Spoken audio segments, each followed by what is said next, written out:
Bonjour, bienvenue dans cette nouvelle vidéo. Alors une vidéo un peu spéciale, parce que vous le voyez derrière moi, il y a deux véhicules.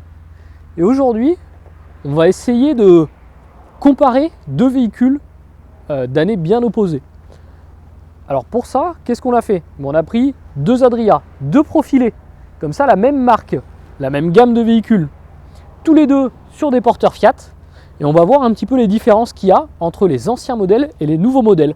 Que ça soit en bien, en mal, qu'est-ce qui les diffère aujourd'hui, pourquoi un plus vieux est comme ça, pourquoi un plus jeune est comme ça.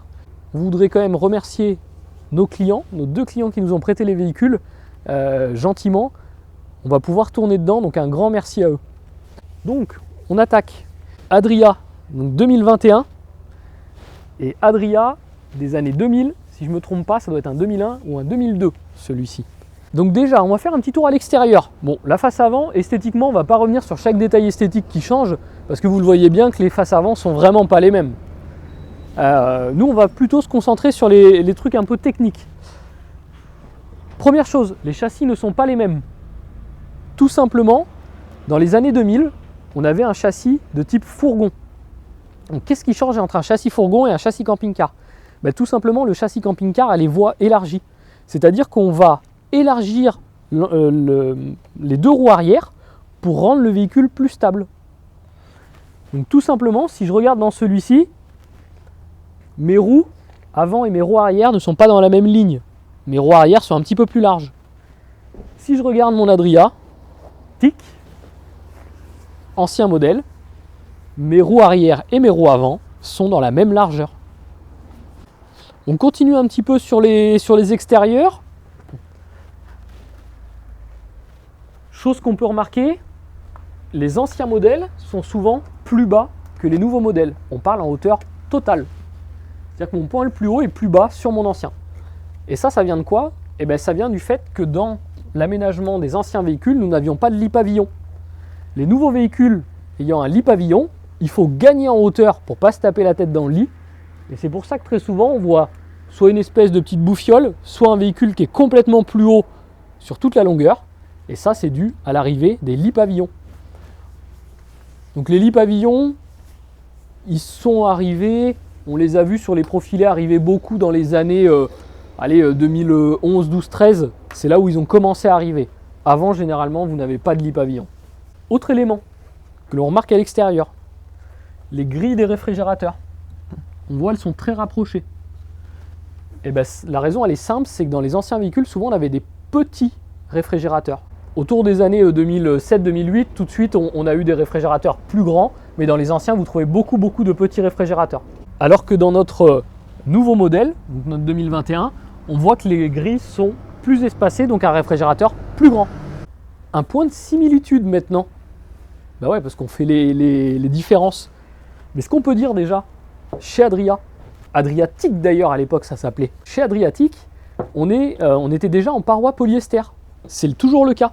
En tout cas la gamme Plus, la gamme Access et la gamme Plus est en parois polyester. Donc c'était déjà le cas. Et on voit un autre élément qui est similaire, c'est au niveau des fenêtres. Donc là on est sur des baies affleurantes. Donc c'était déjà le cas à cette époque-là. On voit qu'elles ont changé de couleur. Le verre a été maintenant, c'est pas le verre d'ailleurs, c'est le plastique, a été un peu fumé, un peu teinté. Mais par contre, on a toujours une capacité isolante aussi performante. Autre élément qui a changé, les implantations à l'intérieur ont évolué au fil du temps, au fil des demandes des clients. Là, sur ce véhicule-là, on était sur un lit transversal, mais à l'époque, le fait d'avoir une grande soute n'était pas un critère hyper important. Donc là, on le voit, on a une soute qui est correcte pour l'année parce qu'on est sur un lit transversal, donc on a quand même une belle soute. Mais le but à l'époque, c'était pas de mettre un vélo, c'était pas de mettre une moto dedans. Dans la nouvelle génération de véhicules, donc on le voit par rapport à la taille de la porte de la soute, on est sur une autre dimension de soute, le but étant de mettre des vélos, des petits scooters, des choses comme ça à l'intérieur du véhicule. Voilà pour les grandes lignes intérieures-extérieures. Donc on va regarder maintenant à l'intérieur un petit peu ce qui change. Et déjà dès la porte d'entrée, on remarque qu'il y a des changements. Là on était avec des marchepieds. Alors c'est pas le cas de tous, de tous les anciens véhicules. Là on avait un système de marchepied et on voit que la marche est vraiment petite, pas très large, pas très grande. Ça c'était un peu les caractéristiques des anciens véhicules. La moustiquaire aussi.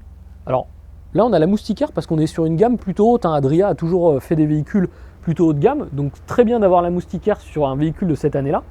Par contre le principe de la moustiquaire en fait, on voit que c'est un peu archaïque, on voit c'est un système de plastique qui coulisse, etc. Alors à noter que la moustiquaire et que le véhicule est en super bêta. On parle d'un véhicule aujourd'hui qui a plus de 20 ans. Franchement, je ne sais pas s'il y a eu qu'un seul propriétaire, plusieurs propriétaires. Mais en tout cas, chapeau aux propriétaires, parce que les moustiquaires, généralement, c'est ce qui trinque. Donc voilà pour le système moustiquaire et marchepied sur les anciens véhicules. Nouveau véhicule. Donc déjà, on peut voir, la porte, elle est plus large. Ils ont élargi les portes. Le marchepied, il est aussi plus large. Et on a un système de moustiquaire qui est différent, qui est un système à tirer. On va aller faire un tour dans la cabine.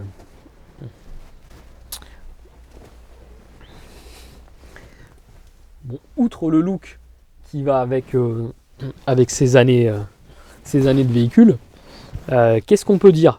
On peut dire que les véhicules, mais ça c'est commun au camping-car et à l'auto, étaient moins bien équipés de dotation de par le constructeur, de par Fiat.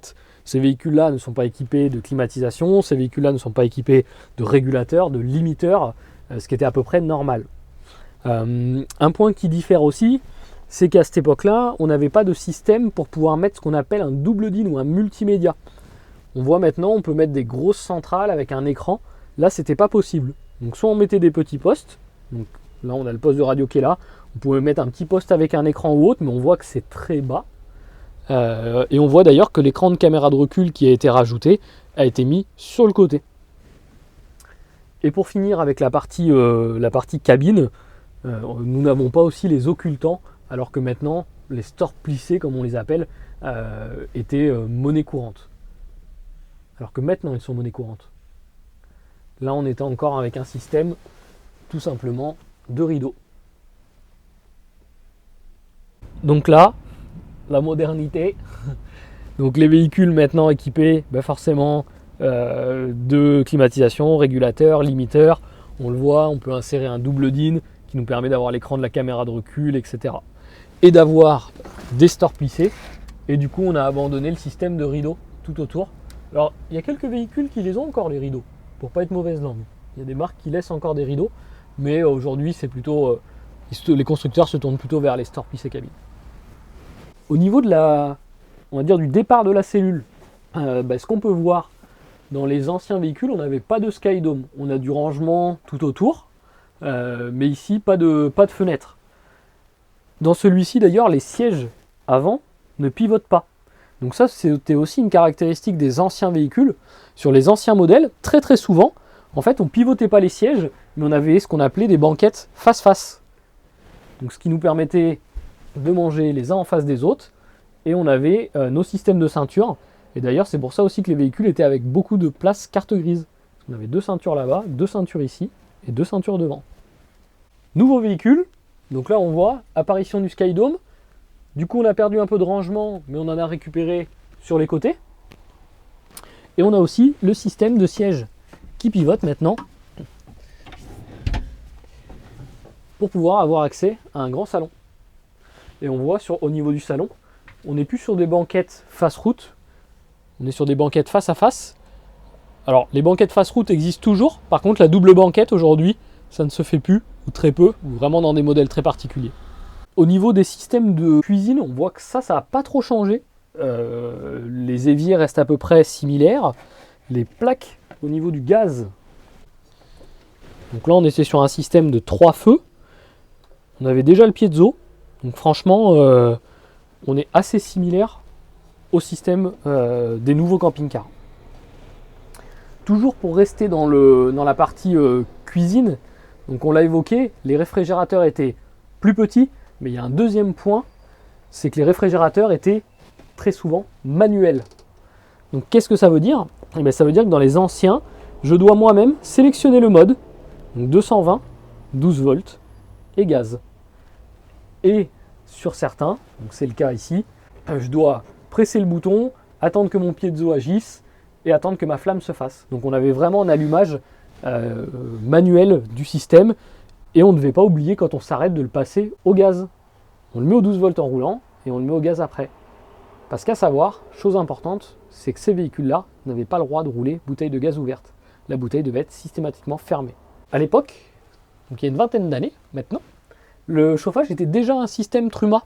C'était déjà un Truma qui s'occupait de la partie chauffage et chauffe-eau, donc qui gérait pour la température et pour l'eau chaude, sauf qu'on était sur un système complètement mécanique, c'est-à-dire manuel, dans le sens où je devais choisir ma température, moi-même avec le bouton, je devais allumer mon chauffe-eau, etc. Maintenant, on a des chauffages avec des commandes dites CP+, donc des commandes digitales, on choisit une température et il se débrouille. Donc au niveau de la cuisine, on voit on a toujours un évier, alors il est carré au lieu d'être rond dans l'autre, ça c'est qu'une histoire esthétique. On a toujours les 3 feux gaz, on les a juste changés de position, mais ça reste à peu près semblable. Au niveau du frigo, donc là il y a eu des évolutions, on a dit tout à l'heure, la taille des frigos a changé, on est sur des frigos vraiment beaucoup plus gros, et surtout on a un contrôle maintenant du réfrigérateur qui est automatique, digital, on n'a pas besoin de l'allumer, et c'est lui qui change tout seul de source d'énergie. Et à savoir qu'avec ces véhicules-là, si je suis équipé du détendeur sécurisé, j'ai le droit de rouler bouteille de gaz ouverte. Au niveau de mon chauffage, j'ai toujours un chauffage chauffe-eau, toujours un Truma, une marque qui d'année en année a su innover pour rester dans le camping-car, et une marque aujourd'hui plus que reconnue. La commande digitale, donc la commande en fait qui va nous permettre aujourd'hui de choisir la température, degré par degré, de programmer, etc. son chauffage. Donc on a vraiment quelque chose de confortable. Et là, j'ai même le droit de laisser le chauffage en route alors que je roule. Ce n'est pas le cas dans l'autre. Au niveau du toilette et de la douche, donc toujours un toilette Tedford. Donc ça n'a pas changé. On a changé de modèle forcément, changé d'année, mais c'est toujours la même marque. Donc là aussi, une marque aujourd'hui importante en camping-car pour la partie toilette. Là, on voit qu'on est sur un système de toilette et douche dans la même pièce. Alors ça se fait toujours, même si la tendance, elle est plutôt à séparer le toilette et la douche, de mettre le toilette d'un côté et la douche de l'autre. Alors, la partie couchage, la partie nuit, eh bien, figurez-vous qu'on a toujours un lit dans les camping-cars. C'est quand même surprenant. C'est un truc de fou. On aurait pu dire que 20 ans plus tard, on aurait fait dormir les personnes debout. Ben non. Sur le couchage, pas grand-chose à dire. Là, sur ce véhicule-là, on a une fenêtre à l'arrière. Ça aussi, c'était une caractéristique. Souvent, les anciens véhicules ont souvent des fenêtres à l'arrière, alors que maintenant, c'est quand même plutôt rare. Chose qu'on peut dire aussi, alors on ne peut pas généraliser sur ça, mais on peut le dire, c'est que les couchages ont grandi. C'est-à-dire qu'aujourd'hui, comme à la maison, on a agrandi les lits, et on fait pareil en camping-car. On a eu la mode des 120, 130, après il y a eu du 135, 140. On a même monté à un moment donné jusqu'à 160 cm de large. Aujourd'hui, on est revenu un peu à 150, qui est un bon compromis. Voilà ce qu'on peut dire. On peut dire que les lits ont quand même pris un petit peu de volume. Autre élément qui a bougé, changé, c'est le tableau. Donc le tableau principal du véhicule. Donc là, on voit vraiment, là, il y a une grosse évolution quand même. Et là, on était sur des boutons, marche-arrêt. On était sur des aiguilles pour nous donner les états des batteries, de l'eau, etc. Donc vraiment quelque chose de purement mécanique. Alors, l'avantage du purement ou presque tout mécanique, c'est que ça tombe aussi peu en panne. Il y a peu de panne, ou moins de panne en tout cas que quand on a de l'électronique ou de l'électricité. On est aussi beaucoup moins précis en termes de volume d'eau, en termes de batterie, etc. Et on peut aussi moins faire de choses avec le tableau. Un élément aussi technique dans les véhicules, c'est le changement de l'isolation. Dans les anciens véhicules, on était très souvent en polystyrène. Alors que maintenant, on est passé dans la plupart des marques, peut-être 90% des marques, en styroforme pour l'isolant. Donc un isolant meilleur, plus performant. Et aussi au niveau du bois, alors ça c'est pas une généralité par contre ce que je vais dire, mais on a une tendance à supprimer la partie bois, celle-ci en fait, la partie décor, pour la remplacer par des polyesters, chose qui est moins sensible à l'entrée d'eau, aux dégâts des eaux, etc. Et aussi dans beaucoup de marques, la suppression des tasseaux en bois pour des tasseaux polyuréthane ou pour des tasseaux en alu, comme chez certaines marques allemandes, alors que là on était encore dans une construction 100% boiserie. Donc pour la salle d'eau, et bien là on voit qu'on a notre douche d'un côté, notre toilette de l'autre. Donc en fait on a séparé les deux blocs. Donc ça c'est vraiment quelque chose qui se fait sur les véhicules modernes. Encore une fois, c'est pas une généralité, hein. Vous pouvez avoir un véhicule avec le toilette et la douche ensemble. Ah si, c'est une généralité. Non. Bah, ça se fait souvent, quoi. Oh putain, le gars il est perdu. Quelle année t'imagines, à l'autre, on avait gagné qu'une fois la Coupe du Monde. Là, arrivé ici, 2 fois. C'est quand même un exploit. Oui, tous les véhicules ne sont pas forcément avec une salle de bain séparée, même si... Je vais pas y arriver. Même si ce que je veux dire... Bon, vous m'avez compris. La plupart des véhicules sont comme ça, mais il se peut encore qu'il y ait des salles de bain regroupées, douche et toilettes. Dans la partie chambre, eh ben on voit que là on a un lit qui est du coup plus grand parce qu'il est dans le sens de la route, donc c'est des lits jumeaux avec la possibilité d'agrandir, donc avec un lit de chaque côté. Donc c'est vrai que bah là on a des lits qui sont plus grands que ce qu'ils étaient dans l'ancienne génération de véhicules. Notre petit tableau. Donc on le voit là. Ah bah là il y a du changement quand même. Et ben on voit qu'on a un tableau plus moderne, un tableau électronique, un tableau avec un affichage digital où on va avoir plus d'informations, plus de choses à faire. On peut afficher la date, on peut afficher l'heure, on a les températures intérieures, extérieures, l'état des batteries, etc. Donc on a un tableau qui est plus complet. On a un peu fait le tour des choses un peu techniques, on va dire, qui changent sur les véhicules. Un point, je pense que tout le monde aura vu, c'est l'intérieur, c'est le look qui a radicalement changé. C'est normal, on parle d'un véhicule qui a plus de 20 ans. Donc on le voit au niveau des couleurs de tissu, avec des tissus pas unis, avec plein de couleurs. Et par contre, à l'inverse, les meubles sont plutôt unis. On n'avait qu'une seule et même couleur de bois. On ne dénote pas, on ne fait pas de teinte. On fait une seule et même teinte. Mais à noter qu'il y a certains utilisateurs, et il y a quelques belles vidéos d'ailleurs qui tournent là-dessus sur YouTube, des gens qui modernisent leur intérieur de camping-car, notamment en refaisant les tissus, notamment en repeignant les meubles plutôt en ton clair parce que c'est un peu plus la mode on va dire, et on peut réembellir ou en tout cas moderniser l'intérieur de ces vieux camping-cars assez facilement. Donc voilà, on vous a détaillé un petit peu les différences. Alors on n'aurait pas rentré dans tous les détails parce qu'il y aurait 1000 choses à dire forcément. On a essayé d'expliquer assez clairement et assez facilement. Dites-nous, tiens, dans les commentaires, vous êtes plutôt ancien véhicule, véhicule moderne, entre les deux, pourquoi pas entre les deux, mi-moderne, mi-ancien. Dites-nous, ça nous intéresse. En tout cas, nous, on était contents de vous faire partager la différence entre ces deux marques. Content de proposer aussi une vidéo sur la marque Adria, qui est une marque avec qui on travaille depuis peu de temps, mais qui est une marque sérieuse et avec laquelle on a plaisir à travailler. Cette vidéo n'est pas sponsorisée. Par contre, Adria, si vous voulez m'appeler pour aller faire des vidéos chez vous, appelez-moi. Encore une fois, merci à nos clients pour le prêt des véhicules. Ravi aussi d'avoir tourné un Adria de cette année-là, un Adriatique, allez on va être précis, Adriatique de cette année-là, aussi propre, vous l'aurez remarqué. Le véhicule est vraiment dans un état nickel par rapport à son année. Donc grand merci aux clients. Si ce genre de vidéo vous a plu, n'hésitez pas, dites-le nous dans les commentaires. Si vous avez des idées de vidéos, vous pouvez nous les partager aussi, on sera ravis de la faire. Et puis nous, on se dit à très vite dans une prochaine vidéo. Bonne utilisation, bon voyage, bye bye.